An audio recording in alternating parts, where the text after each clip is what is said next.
भाई जी मेरा एक ये प्रश्न था जी। कि जैसे अपने आंतों के गुड बैक्टीरिया को बढ़ाना है तो आयुर्वेद में ऋषि महर्षियों ने कुछ ऐसा उपाय बताया है, मतलब कि कैसे अपन गुड बैक्टीरिया को बढ़ाया जाए। जी, मतलब ऋषि महर्षियों ने कुछ ऐसे मतलब औषधि का निर्माण किया है क्या जिससे हाँ गुड बैक्टीरिया बढ़ सके आंतों की, है ना। बिल्कुल।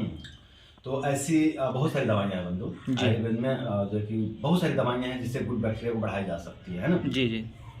जैसे कि आज के समय में यदि देखा जाए ना बंधु, तो प्रोबायोटिक की बहुत चर्चा चल रही है। हाँ है हाँ ना? और बिल्कुल। लोग को जो जिनको नहीं जानकारी है उनको ऐसा लगता है कि कुछ नया नया चीज मार्केट में आ गया है ना, प्रोबायोटिक, है ना। उनको बिल्कुल ऐसा लगता है कि कुछ मतलब कुछ नया हो रहा है, बट नया कुछ नहीं हो रहा है, समझ रहे हैं। ये जो अपने ऋषि महर्षि हैं ना, जो अपने आयुर्वेदाचार्य हैं, जो अपने प्राचीन वैज्ञानिक है ना, ये इन्होंने बहुत पहले जो कि प्रोबायोटिक का आविष्कार कर दिया है। जो अपने यहाँ दही खाने की प्रचलन है, बिल्कुल राइट। ये क्या है, प्रोबायोटिक ही है जी ना? हाँ। और दही क्या सालों साल से खाया जा रहा है क्या?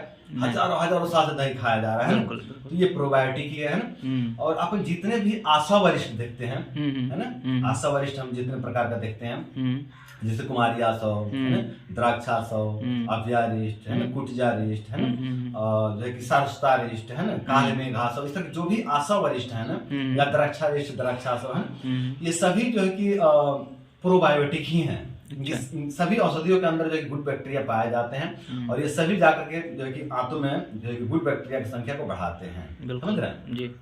तो अपने ऋषि महर्षियों ने जो है कि कई हजार साल पहले ही प्रोबायोटिक का निर्माण कर दिया है, आविष्कार कर दिया है ना। और लेकिन क्या है ना बंधु कि बहुत लोग को ऐसा लगता है कि आयुर्वेद में कोई प्रोबायोटिक चीजें नहीं है। दही को समझते हैं सब लोग, दही प्रोबायोटिक है, बाकी कुछ ऋषि महर्षियों ने कुछ प्रोबायोटिक नहीं खोजा है, पर ऐसा नहीं है। ऋषि महर्षियों ने बहुत पहले प्रोबायोटिक का आविष्कार कर दिया है और उसका जो है कि सेवन करके लाभ लिया जा सकता है ना। जी बिल्कुल। और देखिए, बात अगर करें कि मतलब प्रोबायोटिक की आवश्यकता क्यों पड़ रही है ना, अगर इसकी बात करिए ना बंधु, तो कई बार ना हम लोग जो जैसे कि कुछ एंटीबायोटिक खा लेते हैं, बिल्कुल। एलोपैथिक दवाइयां एंटीबायोटिक है ना, कुछ बैक्टीरियल संक्रमण हुआ शरीर में, कुछ सर्दी खांसी बुखार छींक टाइफाइड, कुछ ऐसा कुछ चीजें आती है ना, है ना, कोई संक्रमण होता है वायरल या जो बैक्टीरियल, तो हम लोग कुछ एंटीबायोटिक चलाते हैं उसके लिए, है ना, डॉक्टर एंटीबायोटिक देते हैं। जरूरी भी रहता है क्योंकि जीवन बचाने के लिए कुछ ना कुछ तो लेना पड़ेगा एंटीबायोटिक, बट उसका साइड इफेक्ट ये होता है ना कि वो एंटीबायोटिक जा करके गुड बैक्टीरिया को भी मार देते हैं। अच्छा। वो बैड बैक्टीरिया से तो लड़ती हैं एंटीबायोटिक, गुड बैक्टीरिया को भी नष्ट कर देती हैं। और जब गुड बैक्टीरिया नष्ट हो जाती है ना, तो जो अपना गस्ट सिस्टम है, जो अपना पाचन प्रक्रिया है, ये पूरी तरह से ध्वस्त हो जाता है गुड बैक्टीरिया नष्ट होने के कारण, है बिल्कुल। अपना पाचन तंत्र बहुत जो कि दुर्बल हो जाता है, अपनी आंतें भी दुर्बल हो जाती हैं। जब गुड बैक्टीरिया कम होती है ना आंतों में, तो अपना पाचन तंत्र भी बहुत ज्यादा दुर्बल हो जाता है, बहुत ज्यादा कमजोर हो जाता है और पेट से संबंधित, पाचन तंत्र से संबंधित अनेकों प्रकार के जो कि रोग उत्पन्न हो जाते हैं। और अभी तो रिसर्च बता रही है कि गुड बैक्टीरिया कम होने के कारण केवल पेट की समस्या नहीं उत्पन्न होती है, यहाँ तक कि थायराइड भी हो जाता है, ऑटो इम्यून डिजीज, है ना, जिसमें जो कि अपनी इम्यूनिटी अपने शरीर को खाने लग जाती है ना, इस तरह की समस्या उत्पन्न हो जाते हैं गुड बैक्टीरिया के कमी हो जाने से ना। और जो है कि कोलेस्ट्रॉल की अधिकता, ये भी लोग जो कि आपके डॉक्टर कह रहे हैं कि कोलेस्ट्रॉल की वृद्धि भी गुड बैक्टीरिया की जो है कि कमी से हो जाती है ना। और इस तरह के जो कि अनेकों प्रकार के रोग उत्पन्न हो जाते हैं जो कि गुड बैक्टीरिया कमी से। यहाँ तक कि मानसिक रोग के भी जो है कि बता रहे हैं कि मानसिक रोग में जो कि मानसिक जो रोगी होते हैं ना, उनके अंदर भी गुड बैक्टीरिया की कमी पाई जा रही है ना। बिल्कुल। मतलब कह सकते हैं कि गुड बैक्टीरिया की कमी से ना जो है कि मानसिक रोग भी हो जा रहा है, क्योंकि सीधी सी बात है ना कि पेट ठीक नहीं रहेगा तो मन भी ठीक नहीं रहेगा ना, और मन ठीक नहीं रहेगा तो पेट ठीक नहीं रहेगा, है ना। तो यदि गुड बैक्टीरिया कम हो जाते हैं आंतों में, है ना, पेट में, तो जो कि पेट खराब हो जाता है, और पेट खराब होता है तो मन खराब हो जाता है ना। तो डिप्रेशन के भी जो कि केस मिल रहे हैं गुड बैक्टीरिया कम होने के कारण, है ना। तो जो है कि इस तरह के अनेकों प्रकार के जो है कि रोग उत्पन्न हो रहे हैं गुड बैक्टीरिया की कमी से।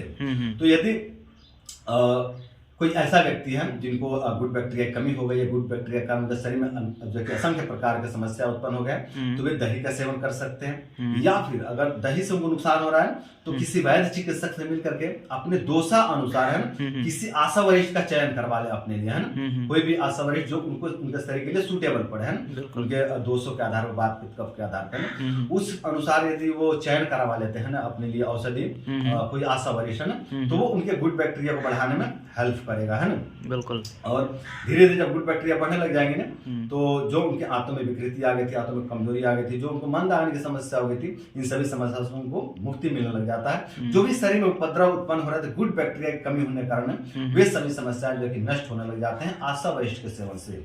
तो आशा वरिष्ठ जो है कि प्रोबायोटिक ही है ना। जितने भी आशा वरिष्ठ है सब में गुड बैक्टीरिया पाई जाती हैं। फर्मेंटेड करके तो बनाया जाता है, जितना फर्मेंटेड फूड है ना सब में गुड बैक्टीरिया पाए जाते हैं। अरे बंधु, प्रोबायोटिक बनाने का तो देखा जाए तो अपने यहाँ घर में भी बनते हैं ना, अचार वगैरह। पहले मैं देखा, अब तो नहीं बन रहे हैं, पहले मैं देखता था कि सिरका भी बनाए जाते थे। सिरका है ना जी, बिल्कुल। जो खट्टा खट्टा सा लगता था, पीने में बहुत टेस्टी लगता था, बहुत अच्छा लगता था, है ना। उसको मैं देखा हूँ घर में जो है कि जो बुजुर्ग लोग थे वो लोग खाते थे ना। हम लोग उतना ज्यादा प्रिय नहीं पड़ता था, पर उन लोग को बहुत प्रिय लगता था, जो अपने बुजुर्ग थे ना। और वो लोग जो है कि दाल में डाल के या फिर सब्जी में डाल के या फिर चावल या फिर कई बार जो कि रोटी में, जो रोटी उसी के साथ में खा लेते थे, सिरके के साथ में। तो सिरका क्या है, गुड बैक्टीरिया है उसमें, बिल्कुल। अचार में जो कि गुड बैक्टीरिया, फिर से कांजी भी बनाई जाती है, कांजी है ना, कांजी में भी जो है कि गुड बैक्टीरिया पाए जाते हैं। तो अपने बहुत पहले से जो कि प्रोबायोटिक का निर्माण होते रहा है और यूज होते रहा है। लोगों को नहीं पता तो ऐसा लगता है कि प्रोबायोटिक कुछ नया नया चीज आ गई है मार्केट में ना, और आ भी रहा है। प्रोबायोटिक कैप्सूल आ रहा है ना, जिसमें करोड़ों करोड़ों की संख्या में जो कि गुड बैक्टीरिया होती है ना उस कैप्सूल में, है ना। तो ऐसा कुछ नहीं है कि नया नया कुछ रिसर्च में आया है, ये अपने यहाँ हजारों हजारों साल से चलते आ रहा है ना, और इसका जो कि प्रयोग भी किया जाता है और लाभ भी लिया जाता है ना। तो जिस किसी भाई को भी